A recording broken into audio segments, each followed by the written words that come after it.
வணக்கம் நண்பர்களே, நம்மளது ஏஎம் சன்ஸ்டார் அந்த பக்தி என்ற யூடியூப் சேனல் மூலியமாக நம்ம வந்திருக்கோம். இப்போ வந்து சிவகங்கை மாவட்டம் காளையர் கோவில் என்று சொல்லப்படுகின்ற உங்களுக்கு நினைவுக்கூறு இந்த மருதுபாண்டியர்கள் அப்படின்றது அப்போ வந்து பிரிட்டிஷ்காரர்கள் வெள்ளையர்கள் அந்த ஆங்கிலேயர்கள் வந்து சண்டையிடும் பொழுது அப்போது வந்து இந்த காளையர் கோவிலேருந்து ஒரு 5 கிலோமீட்டர் 6 கிலோமீட்டர் டிஃப்ரெண்ட்டு தான். இதில் வந்து அரண்மனை சிலுவைன்னு சொல்லப்படுகின்ற ஒரு கிராமம் தான். இங்கெல்லாம் வந்து பார்த்திங்கன்னா ஒவ்வொரு வீடெல்லாம் பார்த்தோம்னா ஏக்கர் கணக்கில் அப்படியே அந்த அரண்மனைகள்லாம் அப்படி வீடுகள்லாம் கட்டியிருப்பாங்க. அப்போ வந்து இருந்த எல்லாமே அந்த இருந்த காலத்தில் வந்து நல்லா வசதி வாய்ப்புகள் இருக்கும்போது ஒரு வீடு அரண்மனை போல் இந்த அதனால தான் இதுக்கு அரண்மனை சிலுவைன்ற ஊர் பேர் இந்த அரண்மனை ஊர்னு பேர் வந்ததுக்கு காரணமே இங்கே இருக்க வந்து ஒரு கோட்டையை நம்ம பார்த்து கொண்டிருக்கோம். வந்து அப்போ வந்து பிரிட்டிஷ்காரர்கள் வந்து மருதுபாண்டியர்கள் அப்போ வந்து போர் செய்யும் பொழுது தங்குவதற்காக இந்த அரண்மனை சிலுவை ஊருக்கு வந்தது.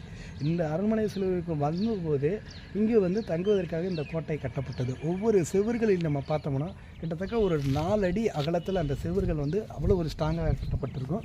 நம்ம அப்போ அந்த பில்டிங்கை பார்க்க போகிறோம். பாருங்களேன், அந்த கற்கள்லாம் பார்க்கும்போது ஒரு சின்ன சின்ன அப்படியே சின்ன ஒரு சிற்பி கல் தான். அது ஒரு பீஸாக தான் இருக்கும். ஒரு 4 அடி ஒரு 100 இன்ச்சு டிஃப்ரெண்ட்டில் தான் இருக்கும். அந்த கல்லுக்கள்லாம் வந்து ஒவ்வொரு பீஸாக வச்சு தான் அந்த கற்கள் வந்து கட்டும்போது ஸ்ட்ராங்காக அந்த பில்டிங்க்கு அவ்வளோ ஒரு பேஸ்மட்டமாக இருக்கும். அப்போலாம் வந்து சிமெண்ட் இருக்காது.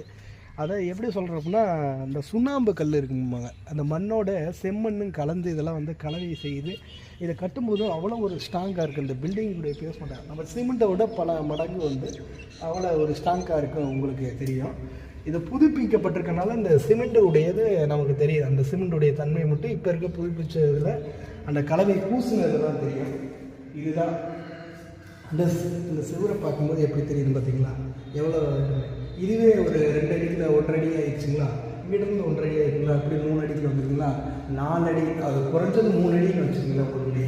இந்த பில்டிங்லாம் மேலாம் பாருங்களேன் எவ்வளோ இதாக இருக்குது. இங்கேருந்து இந்த ஜன்னல்லாம் பார்த்தீங்களா கல்வி இரும்பு கேட்டுதான் ஒரு ஜெயில் மாதிரி எதுவும் இருக்குதுங்களா? அப்போ தான் எதிரிகள் வந்து நம்மளை தாக்கி அவ்வளோ சீக்கிரமாக உள்ளே வர முடியாது. நான் சொன்னேன் பார்த்தீங்களா, அந்த மண்ணை பாருங்களேன்.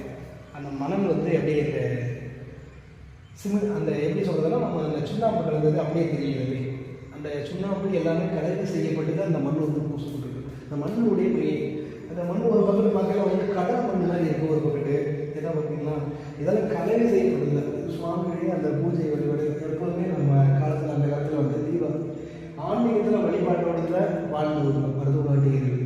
அப்போ ஆன்மீக வழிபாடுக்கு போது விளக்கு போடுறதுக்கான இந்த இடம் தான் இது. சுவாமியுடைய வழிபாடு செய்யறது அப்படி இது வந்து இந்த பில்டிங்குடைய பூஜை அலங்காரத்தால் எனக்கு தெரிஞ்சு பயன்படுத்தப்பட்டதாக தெரியுது. நல்லா தெரியுதுங்க.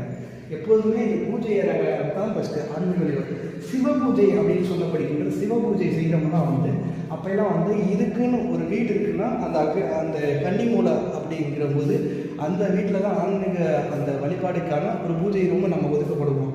அதுபோல தான் இந்த கோட்டையில் வந்து ஒரு ரூமை தனித்துவமாக ஒதுக்கப்பட்டு தான் இங்கே பூஜை செய்யப்பட்டிருக்காங்க. மிக அற்புதமாக இந்த கோட்டையை நம்ம பார்த்து கொண்டிருக்கோம். இப்போல்லாம் வந்து மன்னர்கள் வந்து அந்த காலத்தில் அப்படியெல்லாம் வாழ்ந்துருக்காங்க நம்ம தெரிஞ்சிருக்கோம். வாங்க அடுத்த ஒரு ரூமை நம்ம பார்க்க போகிறோம்.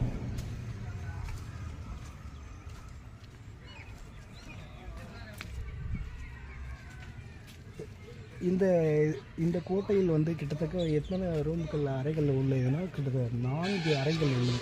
இந்த 4 அறைகளில் வந்து கன்னிமூலை அறைங்கிறது ஒரு பூஜையாக பயன்படுத்தப்பட்ட அறை. இது வந்து இன்னொரு அறை வந்து இவங்க தங்கப்பட்டிருக்க இந்த 3 அறைகளை வந்து நம்ம பார்க்க போகிறோம். இந்த 3 அறைகளில் வந்து ஒவ்வொரு அறைகளில் வந்து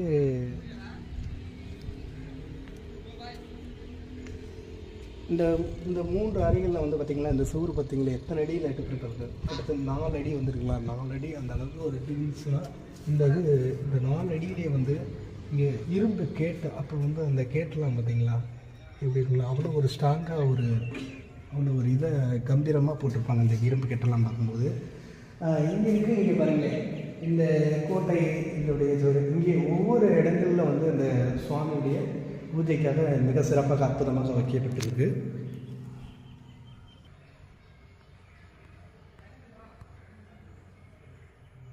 இது வந்து ஃபோட்டோ எடுக்கணும்னா ஃபோட்டோ எடுத்துக்கலாம். அப்படியே ஃபோக்கஸ் பண்ணுங்கள். இங்கேருந்து வந்து நான் முதல்ல வரும்போது இது கோட்டையாக பார்க்கல, ஒரு கோவிலாக தான் பார்த்தோம். ஏன்னா மன்னர்கள் சண்டை போடும்போது இந்த கோட்டையினுடைய ஒரு ஆன்மீகத்தை வழிபாடுகள் அந்த ஐயா வந்து நம்ம கோவிலுக்காக தன் உயிரை தியாகம் செய்யப்பட்டது காளையர் கோயிலுக்காக அப்படிங்கும்போது ராஜகோபுரத்துக்கு ஒரு பிரிட்டிஷ்காரர் ஏகாதிபதி யாரோ நம்ம நாட்டில் ஒருத்தர் சொல்லி அவருடைய மனநிலை அன்பு அப்படிங்கிற போது எது பக்தி அதிகமாக இருக்கும் பொழுது அந்த பக்தி இதயத்தோடு தன் உயிர் நட்பு அப்படிங்கிறபோது அன்பு இருக்கணும்னா நம்ம உயிர் வந்து நட்பாக இருக்கும் அப்படிங்கும்போது அந்த கோயிலுக்காக தன் உயிர் அப்படிங்கும்போது அந்த கோயிலுக்காக அப்படின்னு சொல்லும்போது அவர் ஆன்மீக வழிபாடு இருக்கும்போது தான் அப்போ இவருடைய இந்த கோட்டையை இந்த கோயிலை வந்து அப்படின்னு சொல்லும்போது நம்ம காளையர் கோயிலுடைய ராஜகோபுரத்தை அங்கே இடிக்க போகிற தண்டாத போட்டோம்னா அப்படிங்கும்போது சரணடைஞ்சிடுவாங்க அவங்க அப்படிங்கிறதுக்காண்டி இது வந்து இதை சரணனுக்கு முன்னிட்ட ஒரு விஷயங்கள் என்ன இருந்ததுன்னா பிரிட்டிஷ்காரர்கள் வந்து ஜம்பத்து அப்போ பிரகடனம் என்று ஒன்று அறிவிப்பாங்க எல்லா மன்னர்களையும் ஒன்று திரட்டணும் அப்படிம்பாங்க. அப்போ அது வந்து ஸ்ரீரங்கத்தில் நடந்த விஷயம். இந்த ஸ்ரீரங்கத்தில் அறிவிப்பு பண்ணும்போது ஆரம்ப காலத்தில் போர் செய்து ஒவ்வொரு பிரிட்டிஷ்காரர்கள் அழிச்சுக்கிட்டு இருக்கும்போது அப்போ ஸ்ரீரங்கத்தில் அங்கே அறிவிப்பு பண்ணும்போது அங்கேருந்து 3 மாதம் ஒரு 2 மாதம் டிஃப்ரெண்ட் தான் அதுக்குள்ளே வந்தது. அந்த டேட்டு வருஷங்கள் இயர்ஸ் நான் கரெக்டாக அடுத்து சொல்கிறீங்க. அந்த 2 மாதம் டிஃப்ரென்ஸில் வந்து தான் இந்த வர பிரிட்டிஷ்காரங்களை கூட அழிச்சுக்கிட்டு இருக்கு இந்த மன்னர் தானே. அப்போ அந்த 2 பேர்த்தையுமே பெரிய மருது சின்ன மருதை நம்ம அழிச்சே ஆகணும் அப்படிங்கிறதுக்காண்டி தான் அப்போ அந்த போரியிடும் போது சண்டையிடும் போது அப்போ அந்த காளையர் கோவிலில் வந்து நம்ம இடிச்சிருவோம் அப்படிங்கிறதுக்கு ஒரு அறிவிப்பு கொடுத்தோம்னா சரணடைஞ்சிருவாங்க, நம்ம தாக்குறதுக்கு ஈஸியாக இருக்குன்னு அப்போ தான் சொல்லப்படும் போது அப்போ சரணடைகிறாங்க. என் உயிர் வந்து அந்த அதாவது என் உயிர் வந்து அவ்வளோ பெரிதில்லடா அப்படின்ட்டு இந்த காளையர் கோயிலுக்காக என் உயிரை நானே தியாகம் அப்படின்ட்டு அவங்கள்ட்ட நான் சரணடையின் கோயிலை இடிக்காதீங்கன்றவார். வந்துடுவாங்க, வந்தாடி முழங்காலில் காலில் சூட் பண்ணிடுவாங்க. ஒரு கூண்டுக்குள்ளே அப்படியே இரும்பு கூண்டுக்குள்ளே போட்டு தான் அவங்கள அடைச்சி அவங்க இங்கேருந்து திருப்பத்தூர் கொண்டு சொல்லுவாங்க. அப்போ வந்து அக்டோபர் 24 அப்படிங்கிறது உங்களுக்கு நினைவுகள் வரும். அப்படிங்கும்போது அந்த அக்டோபர் 24 தான் அங்கே கொண்டு போயிட்டு அவங்களுடைய வாரிசார்கள் யார் வாங்க சரணடைங்க அப்படிங்கும்போது 564 பேரை துண்டமாக அங்கேயே வெட்டி விடுவாங்க. அப்போல்லாம் மருந்துகள் இயற்கையான இந்த கையிலெல்லாம் வந்து அங்கே ஜாயின் பண்ணுறது ஏதாவது வைத்தியம்னாலே இந்த இயற்கை மூலிகையிலே சரியாகி போயிடும்.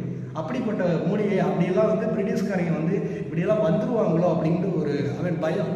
அந்த பயத்தில் வந்து தான் அங்கே வந்து துண்டமாக வெட்டி அவங்களுடைய ஆசை என்ன அப்படிங்கும்போது இந்த சிவகங்கை மாவட்டத்தில் வந்து இந்த ஏழை விவசாயிகளுக்காக இந்த மக்களுக்கு என்னென்ன நான் நல்வழி செய்யணும் அதெல்லாம் கடைபிடிக்க வேண்டும், அதை நல்வழி செய்யப்பட வேண்டும் அப்படின்ட்டு அவர் கோரிக்கை வச்சிருவார். என்னுடைய கடைசி ஆசை இன்னொரு ஆசை என்னன்னா என்னுடைய தலையை கொண்டு போய் அந்த காளையர் கோவில் அந்த சொர்ணகலீஸ்வரர் திருக்கோவில் அந்த சுவாமியை பார்த்துக்கிட்டு இருக்க மாதிரி அங்கே அவங்க தலையை கொண்டு போய் வச்சு அவர் சொல்லிடு. அதுதான் கடைசி ஆசையை அவர் வேண்டுதல் பண்ணுவார். அதனுடைய ஆசையாகத்தான் அங்கே தலையை வைக்கப்பட்டு அங்கே மணிமண்டபம் நினைவிடமாக வச்சு அந்த அக்டோபர் 27 தான் இங்கேருந்து 24 அங்கே ஒரு 3 நாள் சென்று போய் தான் அவருடைய தலை அங்கே வைக்கப்பட்டு அங்கே அங்கே எப்போயுமே போனீங்கன்னா சிவகங்கை மாவட்டம் காளையர் கோவில் ஒரு முறையாக போங்க. 3 சிவத்தலங்கள் 3 அம்பாள்கள் மிக பிரம்மாண்டம் அந்த பெரிய சிவாலயம் அங்கே அமையப்பட்டிருக்கு. அந்த கோயிலுக்காகத்தான் தன்னுடைய உயிர் தியாகம் அந்த ராஜ கோபுரத்துக்கு கட்டி கொடுக்கப்பட்ட இது மூலம் பல கோவில்கள் இங்கிருந்து நம்ம தமிழ்நாட்டில் சிறுவில்லிபுத்தூர் வரைக்கும் எங்கள் கோவில்களில் காக்கப்பட்ட இந்த மண்ணுடைய வரலாறுகள் நிறையா இருக்கிறது. இதுபோல் மதுரை மீனாட்சி அம்மன் வெள்ளித்தேர்கள்லாம் வாங்கி